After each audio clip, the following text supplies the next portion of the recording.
Last year अचानक से ये कोरोना का संकट मंडराना शुरू हुआ। हम लोग और हमारे सभी छात्र इससे कभी भी वाकिफ़ नहीं थे और न किसी को ये उम्मीद थी कि इतना बड़ा लॉकडाउन होगा।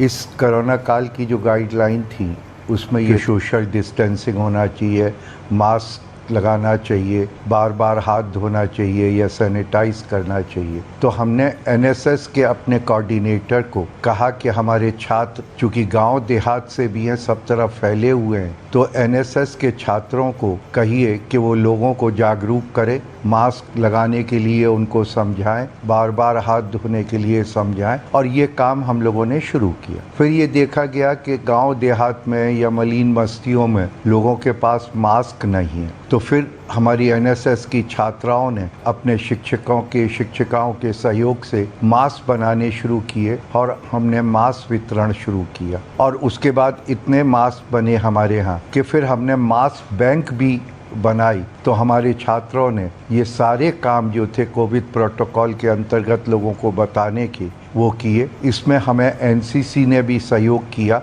जब धीरे धीरे पब्लिक ट्रांसपोर्टेशन शुरू हुआ तो बस स्टैंड और स्टेशनों पर भी हमारे वॉलंटियर्स ने जा के लोगों की क्यू लगवाई और सोशल डिस्टेंसिंग को मेंटेन करने की कोशिश की। और अब जो है, जब टीकाकरण का शुरू हो गया तो हमारे एनएसएस के जितने भी वॉलंटियर्स हैं, सभी टीका केंद्रों पे 2-3 वॉलंटियर्स की ड्यूटी है। वो वहाँ बैठते हैं, जो लोग टीका लगवाने आते हैं, जो बुजुर्ग लोग आते हैं, अनपढ़ लोग आते हैं जो अपना फॉर्म खुद नहीं भर सकते, वो उनका फॉर्म भरने में मदद करते हैं। और अब जब मोटिवेट करने की बात चल रही है तो वो लोग अपने अपने मोहल्लों में जाके, गांव देहात में जाके लोगों को मोटिवेट कर रहे हैं और यहाँ तक कर रहे हैं कि खुद स्वयं उनको लेके टीका केंद्रों पर आते हैं। जो चलने में असमर्थ हैं, काफ़ी बुजुर्ग हैं, उनको वो अपने किसी साधन से टीका केंद्रों पर लाके उनका टीकाकरण करवा रहे हैं। तो एनएसएस और एनसीसी के वॉलंटियर्स की इसमें बहुत अहम भूमिका रही और हमारे जो भी कोऑर्डिनेटर्स थे, डिस्ट्रिक्ट कोऑर्डिनेटर्स थे,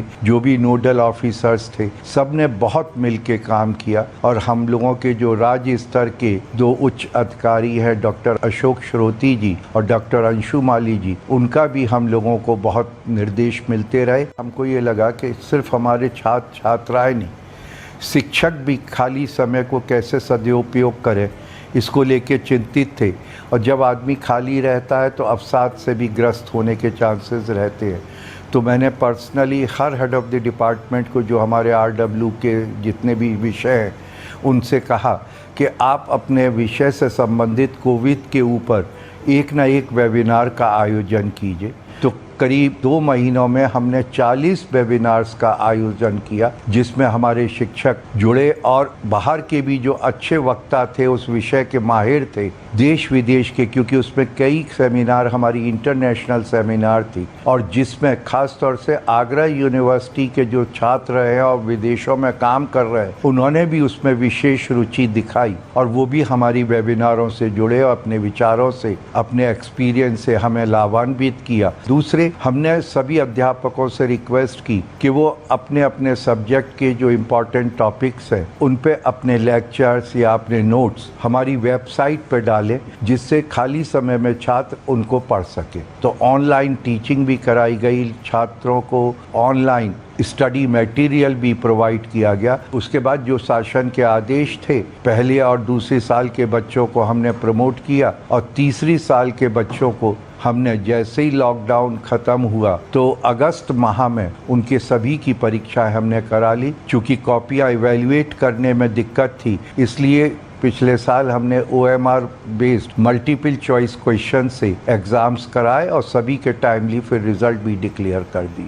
सबसे पहले हमें राज्यपाल महोदया, उन्होंने हमारे ऑनलाइन मीटिंग की थी और उसमें ये निर्देशित किया था कि टीका महोत्सव का हम हर विश्वविद्यालय को आयोजन करना है और जिसमें ज़्यादा से ज़्यादा लोगों को मोटिवेट करना है। हमने अपने ही विश्वविद्यालय परिसर में टीका केंद्र की स्थापना करी और उसमें रोज हमारे जितने भी शिक्षक, उनके परिवारजन थे या जो कर्मचारी जो 45 साल या उससे अधिक उम्र के थे, उन सभी का करीब करीब टीकाकरण कराया। दूसरे, हमने आसपास के इलाकों में भी इंफॉर्मेशन दी कि हमारे विश्वविद्यालय में टीकाकरण हो रहा है। हमारे विश्वविद्यालय का जो टीकाकरण केंद्र है वो एक सभागार है जो कि जेपी सभागार के नाम से मशहूर है, जिसमें 350 लोगों के बैठने की कैपेसिटी है। तो सबसे बड़ी बात ये थी कि हमारे यहाँ जो भी टीका लगवाने आते थे उन्हें किसी को लाइन में नहीं खड़ा होना पड़ता था, धूप में नहीं खड़ा होना था, जिससे वो आके रिलैक्स होके अपने टर्न का इंतजार कर सके। और जो लोग लगवा चुके हैं, चूंकि उनको आधा घंटा वहाँ रहना अनिवार्य होता है कि कोई वैक्सीन का रिएक्शन तो नहीं है, तो उनके भी बैठने की पूरी व्यवस्था थी। उसके बाद भी हमने इस व्यवस्था को कंटिन्यू रखा। अब हमारा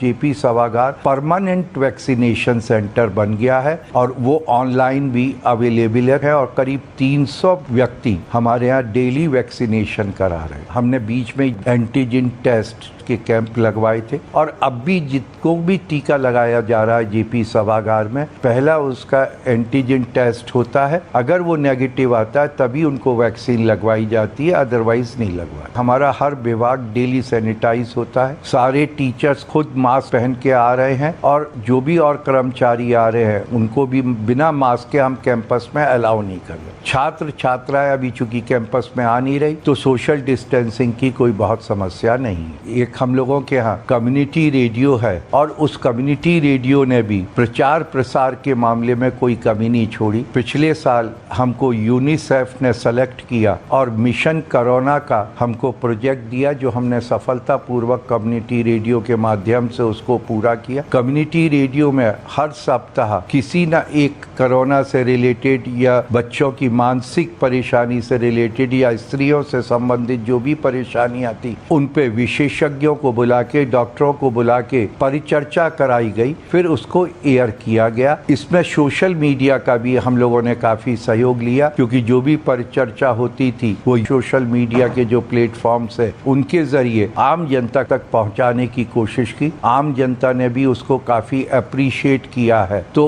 हमारे जो ये रेडियो है इसने बहुत बड़ी भूमिका निभाई है कोरोना में लोगों को जागरूक करने के लिए, प्रोटोकॉल का पालन करने के लिए, और अब ये रेडियो वैक्सीन लगवाने के लिए लोगों को प्रोत्साहित कर रहा है और हमको इसका बहुत अच्छा रिस्पांस मिल रहा है। मेरी सबसे ये की कहना है कि आप हिम्मत से काम लें, और ये अब डॉक्टर्स ने भी कहना शुरू कर दिया, साइंटिफिकली भी प्रूव हो गया।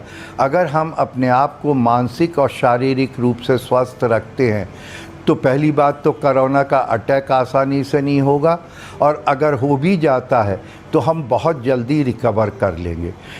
दूसरी बात मैं ये कहना चाहता हूँ कि इस वक्त कुछ लोगों ने दुष्प्रचार भी शुरू कर दी हैं, तमाम भ्रांतियां फैलाना शुरू कर दी है। आप किसी भी भ्रांति पर, दुष्प्रचार पर विश्वास ना करें।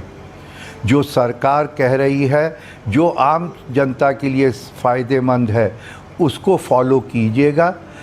अंत में मैं एक बात फिर कहूँगा, कोरोना जो है एक बीमारी है, इसमें प्रिकॉशंस की बहुत ज़रूरत है।